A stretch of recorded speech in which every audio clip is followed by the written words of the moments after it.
और जो मुसलमानों के खिलाफ एक नफरत थी, उसका नतीजा हमने देखा भारत के अंदर। लेकिन आज उन्हीं मुसलमानों से माफी मांग रही है वहां की पुलिस, वहां के लोग, वहां के पंडित, और वो अल्लाह से दुआएं मांगने के लिए उनको कह रहे हैं कि आप अल्लाह से दुआ मांगिए कि किसी तरह हमारी इस वबा से जान छूटे।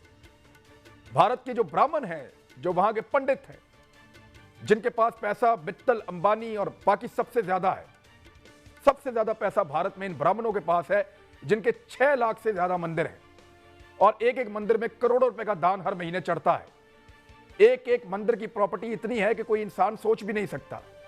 लेकिन इसके बावजूद वो ब्राह्मण उस सारे पैसे के ऊपर कब्जा करके बैठे हैं और पब्लिक के लिए पैसा निकालने पर तैयार नहीं है।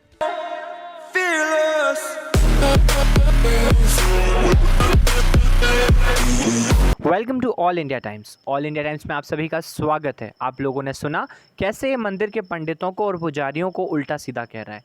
सबसे पहले तो इसके अलावा भी उसने बहुत कुछ कहा है, लेकिन आप ये समझ लीजिए कि पाकिस्तान की पत्रकारिता यानी कि रिपोर्टर्स का स्तर क्या है।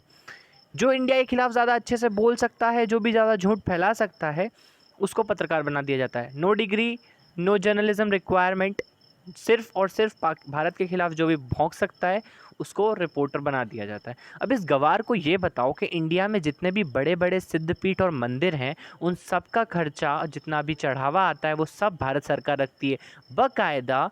और जो मुसलमान या ईसाइयों के चर्च और मस्जिद हैं, वहाँ से 1 रुपया भी नहीं लिया जाता है। इन गवारों को बोलो, जब ये पता नहीं होता हिंदुस्तान के बारे में तो बकबक नहीं करनी चाहिए। काफ़ी इंटरेस्टिंग वीडियो है, वीडियो पूरा देखिए दोस्तों।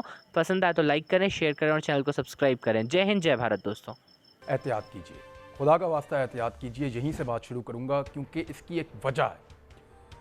इंडिया की हालत और उसके मनाजिर, अगर वो हम अपनी टीवी पे आपको सही मनाजिर दिखाएं तो आपके रोंगटे खड़े हो जाएं। जो सोशल मीडिया पे आप देख रहे हैं उससे भी बुरी सूरत हाल है। इंडिया की सरकार, इंडिया की एस्टेब्लिशमेंट कोशिश कर रही है कि ये मनाजिर अब कहीं ना दिखाए जाएं, और वो उनको मना कर रहे हैं। वहां पे हिंदुओं को जलाने के लिए और मुसलमानों को दफनाने के लिए बंदोबस्त नहीं हो रहा। लोग लाशें लेकर कतारों में लगे हैं, लेकिन कोई दफनाने वाला नहीं है। हजारों की तादाद में लोग रोजाना मारे जा रहे हैं और यह सिलसिला रुक नहीं रहा, क्योंकि अब चीजें कोलैप्स हो चुकी हैं। देखिए, जब तक स्टेट कोलैप्स नहीं कर जाती, स्टेट इंस्टीट्यूशन खड़े रहते हैं, तब तक आप चीजों से निकलते रहते हैं। लेकिन जब एक दफा सारा का सारा निजाम बैठ जाए तो उसके बाद कंट्रोल करना बहुत मुश्किल हो जाता है। भारत में इंतजामिया पूरी कोशिश कर रही है। हमारी नेक तमन्नाएं भारतीयों के साथ हैं, क्योंकि वो भी इंसान है हमारी तरह के, और वो तकलीफ में है, इस वक्त बहुत मुश्किल में है। वो मुसलमान जो हैं अपने प्यारों को दफना नहीं पा रहे, और जो मुसलमानों के खिलाफ एक नफरत थी, उसका नतीजा हमने देखा भारत के अंदर। लेकिन आज उन्हीं मुसलमानों से माफी मांग रही है वहां की पुलिस, वहां के लोग, वहां के पंडित, और वो अल्लाह से दुआएं मांगने के लिए उनको कह रहे हैं कि आप अल्लाह से दुआ मांगिए कि किसी तरह हमारी इस वबा से जान छूटे। भारत के जो ब्राह्मण हैं, जो वहां के पंडित हैं, जिनके पास पैसा मित्तल, अंबानी और बाकी सबसे ज्यादा है, सबसे ज्यादा पैसा भारत में इन ब्राह्मणों के पास है, जिनके 6 लाख से ज्यादा मंदिर हैं और एक एक मंदिर में करोड़ों रुपए का दान हर महीने चढ़ता है। एक एक मंदिर की प्रॉपर्टी इतनी है कि कोई इंसान सोच भी नहीं सकता। लेकिन इसके बावजूद वो ब्राह्मण उस सारे पैसे के ऊपर कब्जा करके बैठे हैं और पब्लिक के लिए पैसा निकालने पर तैयार नहीं है। भारत में लोग भूखे मर रहे हैं, भारत में लोग कोरोना वायरस से बहुत बुरी तरह मुतासिर हैं, लेकिन उनके ताकतवर और बड़े लोग मुल्क छोड़कर जा रहे हैं। प्राइवेट फ्लाइटों का एक भरमार था, प्राइवेट जेट्स को लोग हायर कर रहे थे हर कीमत के ऊपर, 10-10 गुना कीमतें देकर टिकट खरीदे हैं लोगों ने, क्योंकि एतवार से पहले पाबंदी नहीं थी, लोग वहां से भाग रहे थे। तो भारत कोलैप्स कर गया, बहुत बुरी हालत है। और इसके पीछे जो सबसे बड़ी वजह है वो भारत की पब्लिक है। आप उनकी हुकूमत को दोष नहीं दे सकते, आप उनके अस्पतालों को जिम्मेदार करार नहीं दे सकते, क्योंकि उनके पास फैसिलिटीज पाकिस्तान से ज्यादा थी। उनके लोगों ने एहसास नहीं किया, उनके लोगों ने खौफ नहीं खाया, उनके लोगों ने अल्लाह के निजाम को चैलेंज किया। अहादीस के अंदर मौजूद है, इस्लाम इस बात का हुक्म देता है। हजरत उमर फारूक रज़ियल्लाहु तआला अन्हु के एक वाक़े से इस बात की तस्दीक होती है कि जहां पे वबा हो वहां पे ट्रेवल ना किया जाए, जो लोग जहां हैं वो वहां रुक जाएं। लेकिन इसके बावजूद लोग बात को समझे नहीं। जो लोग बात को समझे वो इसमें से निकल गए।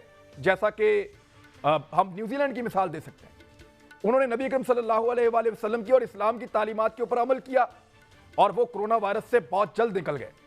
लेकिन हम ऐसा नहीं कर पाए। इंडियंस ने तो बिल्कुल नहीं किया, बल्कि उन्होंने मुद्दा मुसलमानों पर डालने की कोशिश की, एक दूसरे को इल्जाम दिए, और उसका नतीजा यह है कि लोग सड़कों पर गिरे पड़े हैं। लोगों की बहुत बुरी हालत है और कोई उनको पूछने वाला नहीं है। आज सऊदी अरब ने उनको कहा कि हम आपको ऑक्सीजन भेजते हैं। पाकिस्तान भी उनको ऑफर कर रहा है कि जो हम मदद कर सकेंगे आपकी करेंगे। लेकिन क्या पाकिस्तान के हालात ठीक है? मैं अभी इचरा बाजार के मनाजिर देख रहा था लाहौर के, मुझे किसी दोस्त ने भेजे, तो गुजरने का रास्ता नहीं था, वहां से गुजरने का रास्ता नहीं था। लोग बाजारों में, दुकानों में, सड़कों पे इस तरह इकट्ठे हैं, बगैर मजबूरी के, बगैर किसी वजह के, सिर्फ इंटरटेनमेंट के लिए बाहर आ रहे हैं। खुदारा इस बात को समझिए, अभी इसको सीरियस लीजिए। अगले 15 दिन आप लोगों का जिंदा रहना और महफूज रहना बहुत जरूरी है।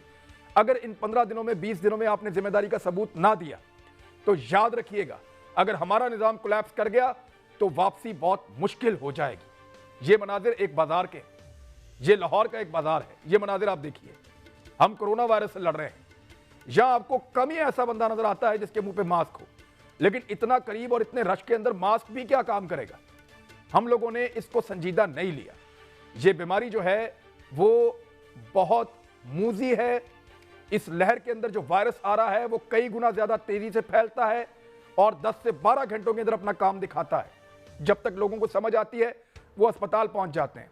अस्पतालों के अंदर ऑक्सीजन की किल्लत है, हमारे पास वेंटिलेटर्स भी कम हैं, हमारे पास बेड्स भी कम हैं। तो खुदा के वास्ते हुकूमत की जो आवाज़ है उसको संजीदा लीजिए, अपने आप को घरों में रखिए, ये सोच कर के ये 20 दिन शायद हमें इस दुनिया में मिले ही नहीं, अपने घरों के अंदर महदूद हो जाइए, अपनी ट्रैवलिंग को कम से कम कर दें। ये सोचिए आप एतकाफ में बैठे हैं, रमजान में इबादत कीजिए, अपने अपने घरों तक रहिए, कुरान पाक के साथ वक्त गुजारिए, नमाज के साथ और सजदों के साथ वक्त गुजारिए, लेकिन बाद आ जाइए, वरना एक और मुसीबत आपके सामने आ खड़ी होगी। और ये इस आजमाइश को हम खुद दावत दे रहे हैं। अल्लाह रब्बुल इज्जत बहुत गफूरुर रहीम है, लेकिन अल्लाह हमारी आजमाइश ले सकता है, हमें कोई हक नहीं पहुंचता कि हम अल्लाह की आजमाइश लें। तो क्यों हम अपने आप को जानबूझकर हलाकत में डाल रहे हैं? मेरी फिर आपसे अपील है कि अपने आप को महदूद कीजिए। अब बात करते हैं जो इश्यूज़ हैं उनके ऊपर। बहुत सारे पॉलिटिकल इश्यूज़ हैं, लेकिन पहले थोड़ा सा हम इसी कोरोना पे मैं चाह रहा हूं कि तमाम जो मेहमान हैं उनसे हम बात कर लें। मेरे साथ नहीं, जल साहब आपसे ही शुरू करते हैं। सर देखिए, कोविड को we have to be serious sir. ये ईद को अगर ईद की तरह ना मनाएं, या ईद को अगर असल ईद की तरह मना लें जैसे इस्लामी तालीमात हैं, तो हम बच जाएंगे। ये 15-20 दिन अगर हमने गुजार लिए तो ये नीचे चली जाएगी पीक, और फिर हम इसमें से निकल भी सकते हैं। जन साहब। Imran, thank you very much. आपने अपना बड़ा कॉम्प्रिहेंसिव इंट्रो दे दिया है। ये सोशल रिस्पॉन्सिबिलिटी है, ये सेल्फ रियलाइजेशन की बात है कि अगर हम जिंदा रहेंगे, हमारी औलादें, हमारे माँ बाप, हमारे बहन भाई अगर इस बीमारी से महफूज रहेंगे तो हर रोज ईद का रोज होगा। ये ईद एक त्यौहार का नाम नहीं है। जब भी मिल बैठेंगे, खैरियत में रहेंगे, जिंदा रहेंगे तो ईद होगी।